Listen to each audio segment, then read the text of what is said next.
Halo semuanya, kali ini saya akan berbagi untuk teman-teman yang mau menghadapi SBMPTN. Video kali ini berisi mengenai persiapan UTBK Fisika 2022. Pembahasan SBMPTN 2018 bagian yang ketiga. Masih bersama dengan saya, Pak Willy. Channel saya ini mengkhususkan pada pelajaran fisika, jadi silakan untuk teman-teman melihat materi fisika lainnya yang diperlukan sebagai sumber belajar. Ayo kita langsung mulai. Soal SBMPTN 2018 kode 460 bagian yang ketiga ya. Soalnya sebagai berikut. Dalam percobaan reaksi nuklir, sebuah inti uranium 23592 ditumbuk sebuah neutron sehingga menghasilkan 3 neutron. Sebuah inti 142 lantanida 157 serta unsur X dengan nomor massa A dan nomor atom Z. Dengan demikian nilai A dan Z adalah, ya saya tuliskan dulu reaksinya sebagai berikut. Jadi neutron ditembakkan pada uranium 23592, maka dia akan menghasilkan uranium 23692 yaitu isotopnya. Dan ini merupakan inti yang tidak stabil sehingga dia akan meluruh dan menjadi inti 142 lantanida 57 ditambah dengan unsur X dengan nomor massa A dan nomor atom Z. Kemudian disertai juga pelepasan 3 neutron sekaligus ya. Tentu saja dihasilkan energi yang berupa hasil reaksinya ya. Nah, sekarang ini kita lihat keterangannya. Jadi ini uranium 23592, kemudian ini adalah lantanida, kemudian ini adalah unsur yang belum diketahui ya. Jadi di sini kita akan mencari nilai A dan Z, yaitu nomor massa dari inti X dan nomor atom dari inti X ini. Kalau kita tuliskan dalam bentuk reaksinya seperti berikut ya. Ini 1N0 tambah 23592 uranium menjadi isotop uranium dengan inti yang tidak stabil menjadi 142 lantanida 57 tambah X, A, Z tambah 3 neutron dan energi. Nah, untuk mencari nilai A dan Z itu kita gunakan hukum kekekalan momentum dan hukum kekekalan massa. Mari kita mulai dengan mencari A dulu, yaitu karena nomor massa berarti kita gunakan hukum kekekalan massa ya, di mana nomor massa yang merupakan jumlah massa sebelum reaksi harus sama dengan massa sesudah reaksi ya. Jadi seperti ini, 1 ya tambah 235 sama dengan 142 tambah dengan A ditambah dengan 3 kali 1 ya. Maka kita bisa menyelesaikan persamaannya dengan mencari A, yaitu A ini sama dengan 91. Kemudian untuk Z nya kita menggunakan hukum kekekalan muatan ya, yaitu dengan jumlah nomor atom ya yang menunjukkan muatannya. Jadi sebelah kiri kita punya 0 tambah 92 ya. Kemudian yang sebelah kanan kita dapatkan 57 tambah Z tambah 3 kali 0. Kalau kita selesaikan kita dapatkan nilai Z nya adalah 35. Jadi A nya 91 ya, Z nya 35, yaitu jawabannya yang D. Soal nomor 27. Pemantulan teratur terjadi pada kaca spion dan cermin rias atau cermin datar. Sebab pemantulan yang terjadi pada kaca spion dan cermin bukan merupakan pemantulan sempurna. Oke, untuk soal teori ini mari kita lihat dulu teori yang berlaku ya. Jadi pemantulan teratur itu adalah pemantulan yang terjadi pada permukaan rata atau halus. Mari kita lihat dulu hukum Snellius mengenai pemantulan. Jadi kalau ada sinar datang dengan sudut sinar datang I, maka akan dipantulkan dengan sudut sinar pantul R, di mana I sama dengan R. Ini yang kita kenal sebagai hukum Snellius. Nah, bagaimana kalau misalkan sinar datang pada permukaan rata seperti ini? Ya, jadi sinarnya sejajar. Yang ini 1 2 3. Maka dengan menggunakan prinsip Snellius, sinar pantulnya akan sejajar juga. Jadi ini namanya pemantulan teratur ya. Sinar pantulnya saling sejajar. Nah, bagaimana kalau pemantulan terjadi pada yang tidak rata, atau yang kita kenal hasil pemantulannya adalah pemantulan baur, yaitu terjadi pada permukaan yang tidak rata atau kasar. Kalau saya gambarkan permukaan tidak rata seperti ini, sinar datang sejajar, maka akan dipantulkan ke segala arah, berpotongan, baur atau difus ya. Nah, jadi ini adalah pemantulan baur. Jadi kalau misalkan kita perhatikan, permukaan kaca spion itu halus ya, atau rata. Begitu juga dengan cermin ya, meskipun kaca spion ini cermin cembung ya, jadi permukaannya sih halus ya, tapi bukan tidak rata seperti ini ya. Jadi pemantulannya adalah pemantulan teratur. Jadi pernyataannya itu benar ya. Oke, sekarang kita lihat alasannya. Nah, untuk melihat atau menjawab alasannya, kita perlu mengetahui dulu apa yang maksud dengan pemantulan sempurna ya. Istilah pemantulan sempurna itu muncul ketika fenomena yang terjadi ketika sinar datang dari medium rapat ke renggang. Mari kita lihat dulu gambarannya ya. Jadi pemantulan sempurna seperti ini ya. Jadinya ini ada dua medium ya. Yang pertama itu medium rapat, N1, medium 2 itu lebih renggang. Jadi ketika sinar datang dari medium rapat ke renggang itu kan akan sebagian dipantulkan dan sebagian akan dibiaskan ya, akan dibiaskan. Nah, kalau kita perhatikan sudut sinar datang yang hitam ini, mestinya dia lurus ya, tapi dia akan mengalami pembiasan seperti ini. Tapi dia juga akan mengalami pemantulan seperti ini ya, jadi akan dipantulkan sinar sebagian. Kemudian kalau sudut datangnya diperbesar, maka sudut biasnya akan makin besar ya, dan bisa saja pas berimpit di bidang batas ini yang merah. Nah, kalau sudut datang diperbesar lagi, maka sinar yang datang dari medium rapat ke renggang ini itu tidak akan dibiaskan, akan seluruhnya akan dipantulkan ya. Maka ini disebut sebagai pemantulan sempurna, yaitu ketika sudut sinar datangnya melebihi sudut kritisnya. Jadi istilah pemantulan sempurna itu sinarnya datangnya itu semuanya dipantulkan, tidak ada yang dibiaskan. Nah, jadi untuk pilihan ini saya lebih condong ya, istilah pemantulan sempurna itu ketika semua sinar dipantulkan semua, tidak ada yang dibiaskan. Nah, ketika pemantulan terjadi pada cermin, itu tidak ada sinar yang dibiaskan ya, tentu saja, karena semua sinarnya akan dipantulkan. Jadi saya condong untuk pilihan ini itu kurang tepat ya, karena pemantulan yang terjadi pada kaca spion itu pemantulan sempurna, karena semua sinar akan dipantulkan. Jadi jawabannya, pernyataannya benar, alasannya kurang tepat ya. Soal nomor 28. Sebuah bola konduktor A berjejari R. Di dalam bola terdapat rongga berbentuk bola berjejari 0,25 R. Titik pusat rongga berada pada jarak 0,5 R dari pusat bola. Jika bola A diberi muatan Q, maka medan listrik di pusat bola A sama dengan 0. Sebab medan listrik di dalam rongga sama dengan 0. Mari kita lihat gambaran untuk pernyataan. Jadi ini ada sebuah bola, jari-jarinya R, saya sebut saja pusatnya P ya. Kemudian di bola ini diberi rongga dengan jejari 1/4 R ya. Dan jarak dari pusat bola P ke pusat bola berongga adalah setengah R. Kemudian diberi muatan sebesar Q pada bola pejal ini atau bola konduktor ini, maka muatannya akan tersebar merata di dalam dan di permukaan juga. Nah, untuk itu kita akan menghitung medan listrik di titik P ya.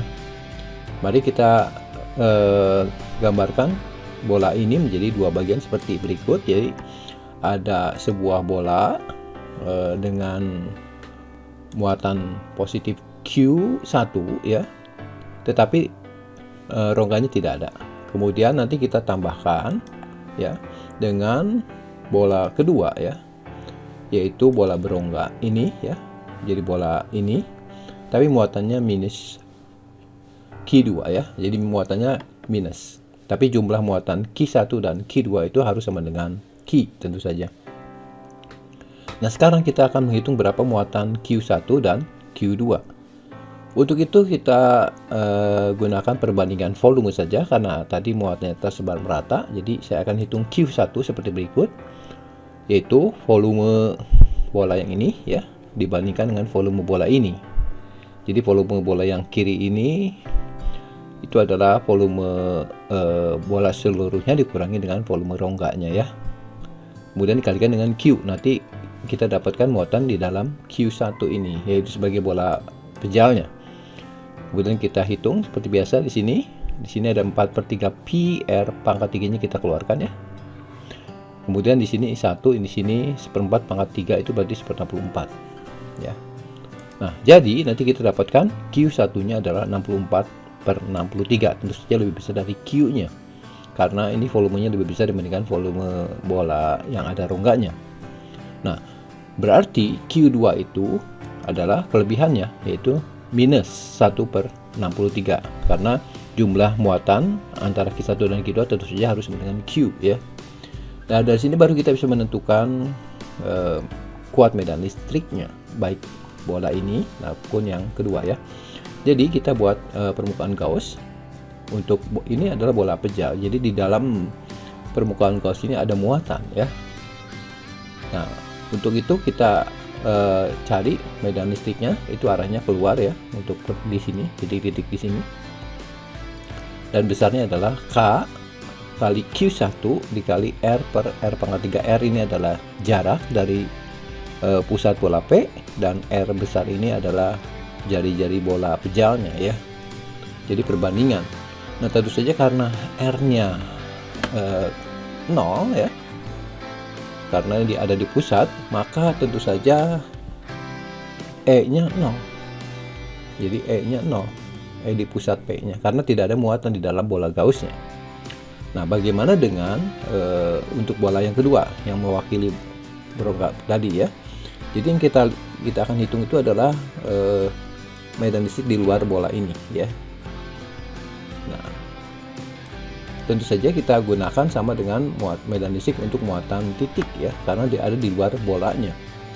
Tapi karena muatannya negatif, maka arah medan listriknya pasti menuju pusat bola yang ini ya, yang hijau ini. Dan besarnya seperti muatan titik, yaitu kaki per R kuadrat tentu saja ya. Jadi kaki per R kuadrat, tapi Q-nya adalah Q2 ya. Nah, di sini ya, tentu saja nilai EP-nya, medan listrik di P di pusat bola yang besar ini akibat bola yang ini itu ada ya. Jadi medan listriknya ada, jadi tidak bernilai 0, sehingga resultan dari yang ini dan ini tidak menghasilkan medan listrik yang bernilai 0. Artinya pernyataan yang kita lihat di sini adalah salah ya, karena medan listriknya ada. Kemudian kita lihat bagian sebabnya, medan listrik di dalam rongga sama dengan 0. Betul ya, medan listrik di dalam rongga itu sama dengan 0. Kenapa? Karena muatan di dalam bola berongga itu 0. Beda seperti yang ini. Kalau ini kan ada muatannya. Jadi kalau ini kita anggap sebagai bola berongga, di sini tidak ada muatan, tentunya dia akan bernilai 0 medan listriknya. Jadi alasannya adalah betul, sehingga jawabannya kita lihat pernyataan salah, alasan benar adalah yang D. Soal nomor 29 mengenai gerak harmonik sederhana. Sebuah bandul dengan panjang tali L diayun dengan sudut simpangan awal θ 0 sehingga berosilasi harmonik. Diketahui panjang tali bandul dijadikan 2 kali panjang semula dan bandul dipindahkan ke suatu planet seukuran bumi dengan massa 2 kali massa bumi. Jika bandul itu diberi simpangan awal θ 0, yang akan terjadi adalah, oke, sekarang kita akan mengecek dulu frekuensi dan energi mekanik ya, option 1 dan 3 ya. Jadi di sini ada sebuah bandul ya di bumi dengan percepatan gravitasi G tentu saja, kemudian disimpangkan dia sejauh θ 0 panjang bandul L, maka dia tentu saja akan berosilasi ya, seperti ini. Nah, kita tahu bahwa frekuensi resonansinya adalah 1/2 pi kali akar G per L. G di sini ada percepatan gravitasi, L panjang tali ya.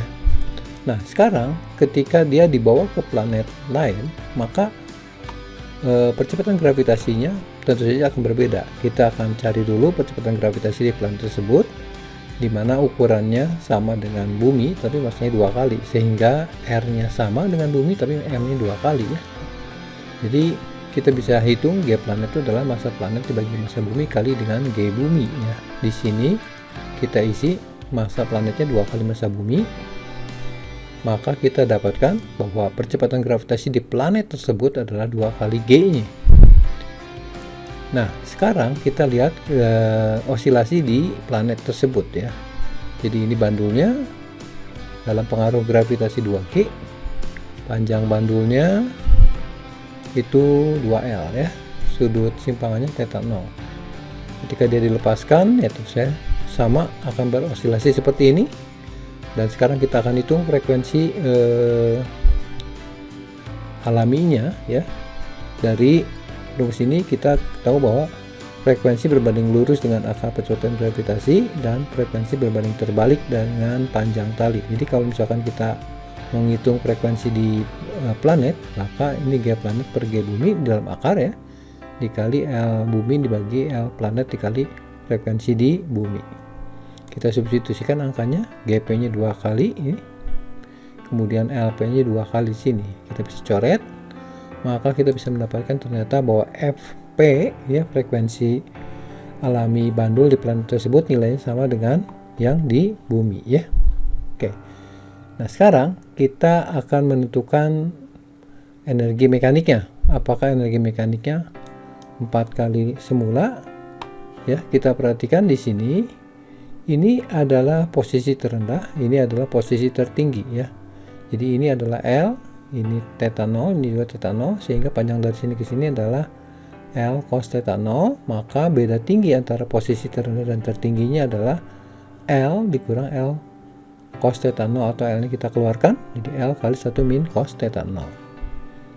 Sehingga kalau kita isi di sini energi potensial 0, maka kita bisa menentukan energi potensial maksimumnya yang sama dengan energi mekanik ya, itu adalah M kali G kali beda tingginya adalah L kali 1 min cos θ 0. Ini adalah nilai energi potensial maksimum ketika di bumi ya, atau energi mekaniknya.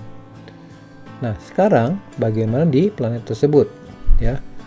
Di ini panjang talinya 2L, jadi nanti akan ada beda tinggi antara ini sama ini, 2L cos θ 0 seperti ini sama. Dan akan terjadi beda tinggi antara posisi terendah dengan posisi tertingginya adalah 2L kali 1 min cos θ 0. Jadi kalau saya ambil acuan ini energi potensial 0, maka beda tinggi antara posisi tertinggi dan terendahnya adalah 2L kali 1 min cos θ 0.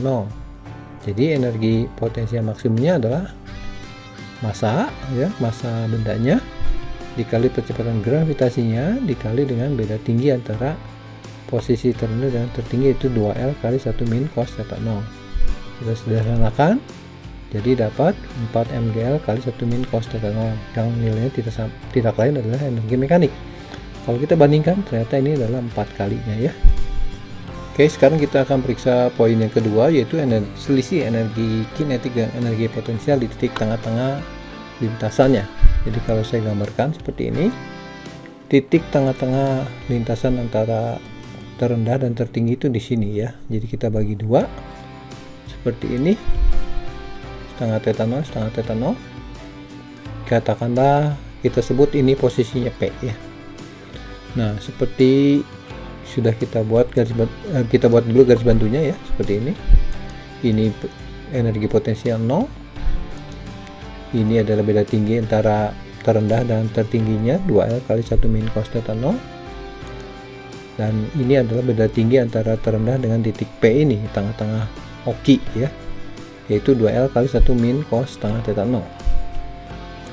Nah, kita tahu bahwa energi potensial maksimum di planet ini ada 4 mgl dikali 1 min cos theta 0 yang nilainya sama dengan energi mekaniknya. Jadi kalau kita menghitung energi potensial di posisi P ya, massa ya, dikali percepatan gravitasinya 2G dikali tingginya adalah 2L kali 1 min cos setengah theta 0. Ini kita sederhanakan menjadi 4 mgl dikali 1 min cos setengah theta 0.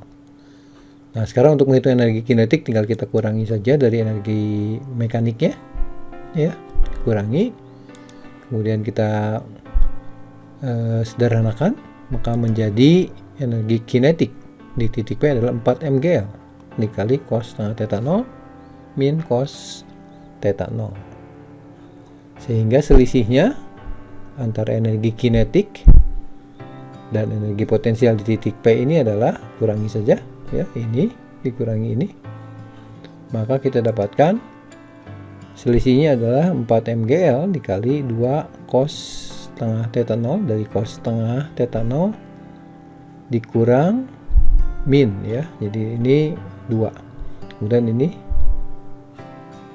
min cos theta 0 sini, dan ini min 1 dari sini ya. Dan ini tidak sama dengan pilihan yang ketiga. Ya, baik, sekarang kita akan lihat pilihannya. Jadi yang pertama, frekuensi osilasinya tetap, itu betul ya. Tadi kita sudah buktikan bahwa frekuensi di planet sama dengan di bumi. Kemudian yang kedua, selisih energi kinetik dan energi potensial pada titik tengah antara titik timbang dan titik simpan maksimum adalah salah ya, ini. Yang ketiga, energi mekaniknya membesar menjadi 4 kali semula ya, betul ya. Dan yang keempat, ini salah ya, periode osilasi bertambah besar, ini bertentangan dengan yang nomor 1. Jadi yang benar adalah 1 dan 3. Nomor 30, seutas dawai terikat pada kedua ujungnya. Salah satu frekuensi resonansinya adalah 300 Hz dan frekuensi resonansi berikutnya adalah 350 Hz. Pernyataan yang benar sebagai berikut. Jadi di sini kita akan menguji frekuensi nada resonansi pertama, kedua, ketiga, dan kelima. Oke, sebelumnya kita lihat dulu persamaan yang berlaku di dawai ya. Jadi ini contohnya adalah gitar ya, ini gitar, panjang senarnya L ya, ditegangkan dengan gaya T, maka akan dapat merambat gelombang dengan kecepatan AKT bagi mu. Ini adalah massa jenis senarnya, T-nya tegangan. Ketika kita petik, dia akan menghasilkan gelombang stasioner ya. Ini adalah nada paling rendah ya, itu atau kita sebut sebagai nada dasar ya, atau di sini disebut resonansi pertama. Katakanlah frekuensinya F, kecepatan gelombangnya V dibagi lambda. Nah, kita substitusikan di sini V-nya itu adalah akar T bagi mu, lambdanya, nah karena di sini nada dasar berarti L sama setengah lambda, atau lambdanya sama dengan 2L. Sehingga nada dasar atau resonansi pertama kita mendapatkan 1/2L kali akar T bagi mu, ini nilainya ya. Nah, untuk mendapatkan nada yang lebih tinggi ya, maka kita bisa mengubah panjang tali dengan mengubah posisi tangan di sini ya, di sepanjang ini, maka kita bisa mendapatkan nada yang lebih tinggi atau lebih rendah. Kalau kita mau hitung nada yang lebih tinggi, berarti kita harus memperpendek ya panjang senarnya dengan mengubah posisi tangan mendekati ke sini. Nah, sebagai contoh di sini kita petik tahan di sini ya, maka panjangnya menjadi setengah panjang senar. Jadi nanti kita mendapatkan frekuensi yang lebih tinggi atau persisnya 2 kali. Nah, ini kita sebut sebagai nada atas pertama atau resonansi kedua. Dan seterusnya kita bisa menghasilkan nada-nada yang lainnya ya. Jadi nanti akan membentuk sebuah pola bahwa perbandingan frekuensi nada dasar, nada satu, dan seterusnya itu merupakan kelipatan bilangan asli. Nah, di sini kita melihat ya, angka 300 Hz dan 350 Hz, kalau kita bagi dengan 50, maka akan menghasilkan bilangan yang berurutan yaitu 6 dan 7 ya. Dan itu tidak lain adalah nada atas kelima dan nada atas keenamnya ya. Jadi kalau kita menghitung frekuensi nada dasar atau yang lainnya, maka kita bisa gunakan perbandingan. Sebagai contoh, nada dasar adalah ini atau harmonik pertama 1, kita bagi dengan 6, berarti kita kaliin 300 ya. Kalau kita bagi dengan 7, berarti kita kali dengan 350. Jadi inilah frekuensi nada dasar atau resonansi pertama. Ini tidak sama dengan ini ya. Baik, sekarang kita akan lihat resonansi kedua, yang tidak lain adalah nada atas ke-1. 2/6 kali 300 yaitu 100 ya, sama ya. Kemudian kita akan menghitung resonansi ketiga atau nada atas kedua. 3 ya bagi 6 kali 300, 150. Kemudian kita akan mencari resonansi kelima atau nada atas keempat, yaitu 5 ya. 5 ya